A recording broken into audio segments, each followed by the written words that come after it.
Hello नमस्कार, मी स्नेहा तुमचं सगळ्यांचं आणखी एका नवीन व्हिडिओमध्ये खूप मनापासून स्वागत करते। तर हा व्हिडिओ आहे 14 मेचा लग्नाच्या दिवशीचा सकाळीचा आणि इथं सकाळी सकाळी सुरू होती सप्तपदीची आवराआवर। कारण लग्नाचा मुहूर्त हा दुपारी 2:15चा होता, त्यामुळे सप्तपदीचे जे विधी आहेत तर ते सकाळी होते। तर इथं भैयाचं मी आवरत होते आणि कार्यालयाच्याच बाजूला एक हॉटेल होतं, तर तिथं राहण्याची सोय केलेली होती। भैयासोबत रात्री मी, राजचे पप्पा, त्यानंतर नगरची मावशी, काका आणि 2 मावस भाऊ सोनू, गणू आणि मावस भावाची बायको ऋषाली, आम्ही एवढे जण त्याच्यासोबत थांबले होतो। आणि हळद वगैरे झाल्यानंतर मम्मी पप्पा राणी ते रुईला गेले, ते आज सकाळी येणार होते लवकरच। तर साधारण 9:30-10चा टायमिंग होता सप्तपदी सुरू करण्याचा। तर सकाळी भैयाला उठून त्याचा आंघोळ वगैरे होईपर्यंत, त्याचा नाश्ता होईपर्यंत मी माझं बऱ्यापैकी आवरून घेतलं होतं, कारण मला माहिती होतं मला जर उशीर झाला तर माझी खूप धावपळ होईल। त्यामुळे मग मी सकाळी उठल्यानंतरनं त्याचं टायमिंगपर्यंत माझं बऱ्यापैकी मेकअप, साडी वगैरे घालून घेतलेली होती। तसं शेजारच्या रूममध्येच नवरी पण होती, तिच्यासोबत पार्लरवाल्या पण होत्या, तर ती बोलली पण होती की तुमचं पण आवरा म्हणून। पण तिथं नवरीचा आवरायला वेळ गेला, त्यानंतर बाकीच्यांचं पण आवरायचं होतं। म्हटलं एवढा वेटिंग करण्यापेक्षा मी माझं स्वतःचं मीच आवरलेलं होतं। आणि मग इथं भैयाचं आवरत होते, त्याला काही जास्तीचं आवरायचं नव्हतं, कारण ऊन नव्हतं पण असं दमट वातावरण झालेलं होतं, त्यामुळं घाम खूप येत होता। आणि त्या पावसामुळेच सप्तपदीचा जो विधी आहे तर तो सकाळी ठेवला होता, कारण मग दुपारी 2:15 म्हणता 2:30-3 लग्नाला वाजले असते। त्यानंतर मग सप्तपदी कधी होणार, मग नवरी कधी घेऊन जाणार, त्यात हे पावसाचे दिवस असं सुरू झाले, म्हणून मग सप्तपदी आधी ठेवलेला। पण त्याला फक्त नॉर्मली एक मॉइश्चरायझर आणि पावडर वगैरे लावून केस सेट केले त्याचे। आणि 9:30च्या टायमिंगला सप्तपदीचा विधी सुरू करायचा होता, पण प्रॉब्लेम असा झाला की मम्मीला आणि त्यांना घरून निघायला उशीर झाला, कारण तिकडे खूप पाऊस झालेला रुईला। त्यामुळे मंगळसूत्र आणि जोडवे ते सगळं मम्मीकडेच होतं, त्यामुळे मग सप्तपदीचा विधी थोडासा उशिरा सुरू झाला। साधारण 10:30 वाजले होते विधी सुरू व्हायला। मग ते थोडेसे जवळ आले की मग विधी सुरू केला। मग ते कन्यादान वगैरे होईपर्यंत ते मम्मी ते कार्यालयामध्ये आले आणि मग विधी जो आहे तर तो पूर्ण झाला।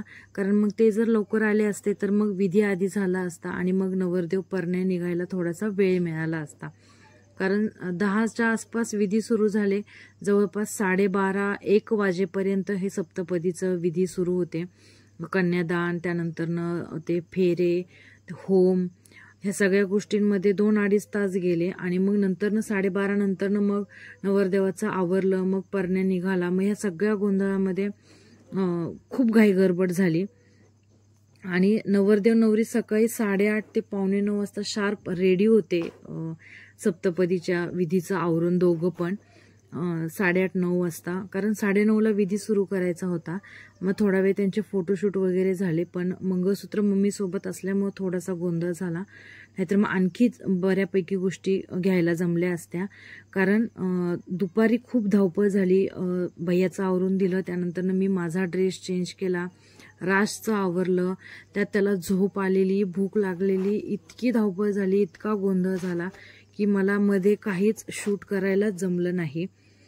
सकाळी सकाळी निवांत होतं, कारण हे जे व्हिडिओ आत्ता सुरू आहे तर त्यावेळेला राज झोपला होता, कारण 8च्या आसपास हा video may be me start केला असेल, त्यावेळेस तो झोपला होता आणि मी त्याला उठवलं नाही, कारण मला माझं पण थोडं निवांत आवरता येईल।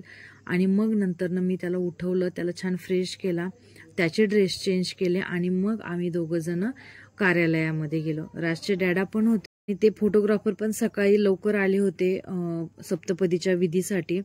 आणि त्या फोटोग्राफर ते फोटोचे पण ऑर्डर्स घेतात, त्याचबरोबर त्यांचा जागरण गोंधळाची पण खूप मोठी टीम आहे, ते जागरण गोंधळाचे पण ऑर्डर्स जे आहेत तर ते पण घेतात। मी त्यांचा इथं कॉन्टॅक्ट नंबर किंवा ID वगैरे मेन्शन करेल, त्यांचा यूट्यूबचा चॅनल पण आहे, तुम्ही तिथं पण जाऊन सर्च करा, त्याच्यानुसार पण त्यांना जर तुम्हाला तिथून त्यांचे गोंधळाचे प्रोग्राम आवडले तर त्यांना नक्की ऑर्डर द्या, खूप छान आहे टीम त्यांची। तर तेच फोटोग्राफर गावातलेच होते, तर तेच होते लग्नासाठी, ते पण आलेले होते। आणि मला जेवढ्या पॉसिबल होतील तेवढ्या गोष्टी मी शूट करण्याचा नक्की प्रयत्न करेल, कारण घरातलंच लग्न असलं ना की इतकी धावपळ होते, खूप धावपळ होते. पण त्यात राज पण माझ्यासोबत होता, भैयाचं पण आवरायचं होतं. त्याचं आवरल्यानंतर ना त्याचे कपडे वगैरे पण नीट व्यवस्थित बॅगेमध्ये ठेवायचं होतं, माझं पण आवरायचं होतं. राणी मम्मी सोबतच होती, कारण ज्या काही वरववानीच्या साड्या वगैरे होत्या तर ती द्यायला मम्मी सोबत तिकडे होती.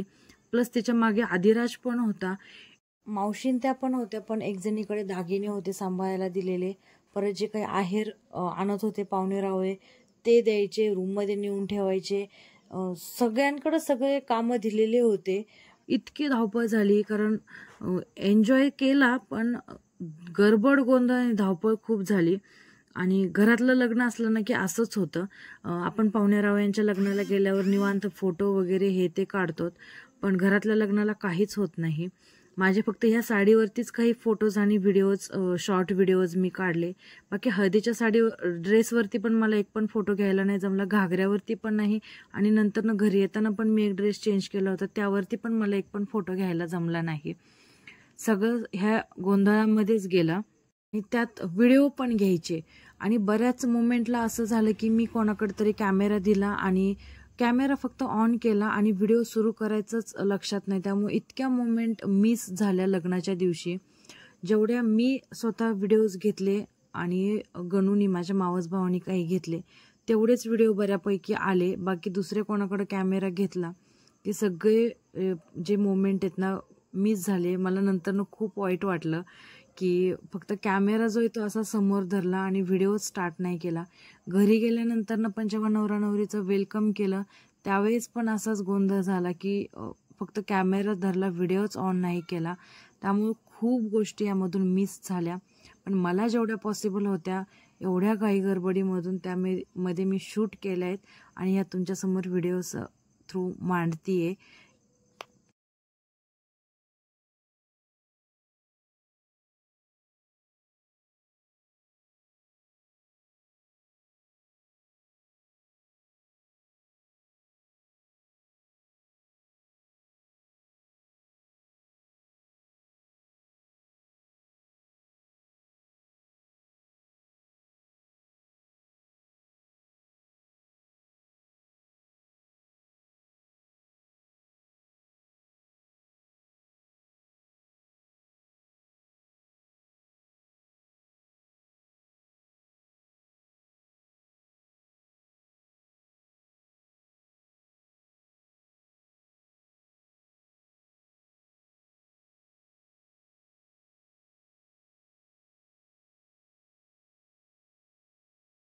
तर आता इथं मी माझं पण आवरलं होतं आणि खाली कार्यालयामध्ये आले होते. तर हा मेकअप मी स्वतः केलेला आहे, हेअरस्टाईल पण मी स्वतः केलेली आहे. तर हा मेकअप लुक कसा झालेला आहे मला कमेंटमध्ये नक्की सांगा. कारण सप्तपदीच्या विधीला मी हा असा महाराष्ट्रीयन ट्रॅडिशनल लुक जो आहे तर तो केलेला होता. आणि इथे हे चौरी दिलेली आहे, यामध्ये सप्तपदीचे विधी होणार होते. आणि सप्तपदीची विधी झाल्यानंतर मग चौरी काढून वरती स्टेजवरती लग्न वगैरे लागणार होतं. आणि आम्ही इथे सगळेजण बसलो होतो मम्मीची त्यांची वाट बघत, कारण मंगळसूत्र ते सगळं त्यांच्याकडे होतं.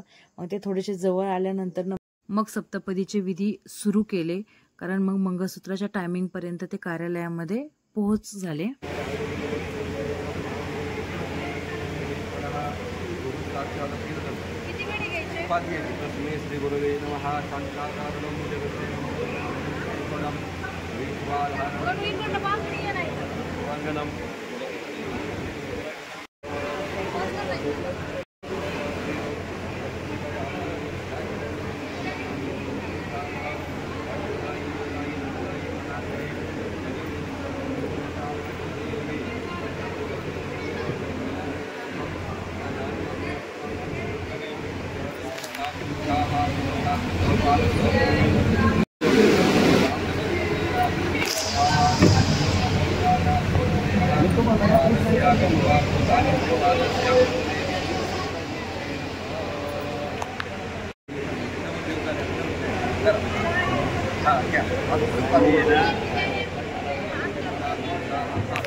आपले मनपूर्वक स्वागत. त्याचप्रमाणे कोकणराव शेळके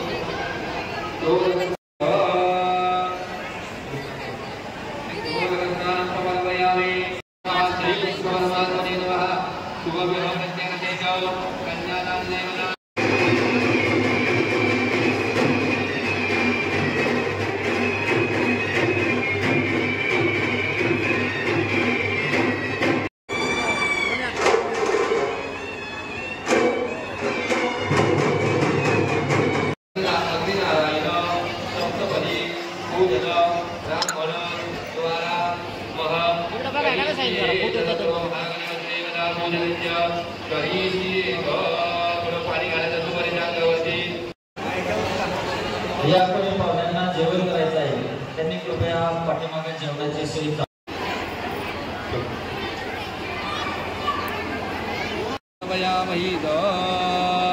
उपस्थित आमचे अरुणराव रायकर सर, त्याचप्रमाणे सेवानिवृत्त मुख्याध्यापक सन्मान करण्याची व्यवस्था या ठिकाणी आपल्या सर्वांना विनंती जीवन केलं. आपलं या ठिकाणी आगमन झालेलं आहे. दोन्ही कुटुंबियाच्या लाला भोगुलकर आपलं या ठिकाणी आगमन झालेलं आहे. दोन्ही कुटुंबियाच्या वतीने आपला हार्दिक असं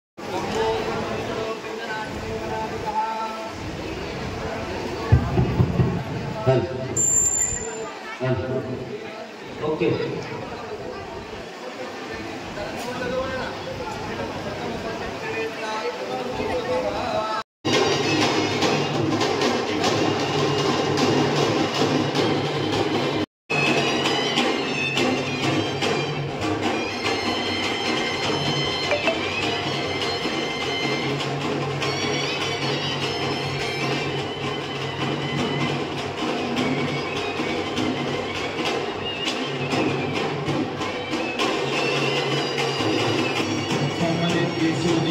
आपल्या या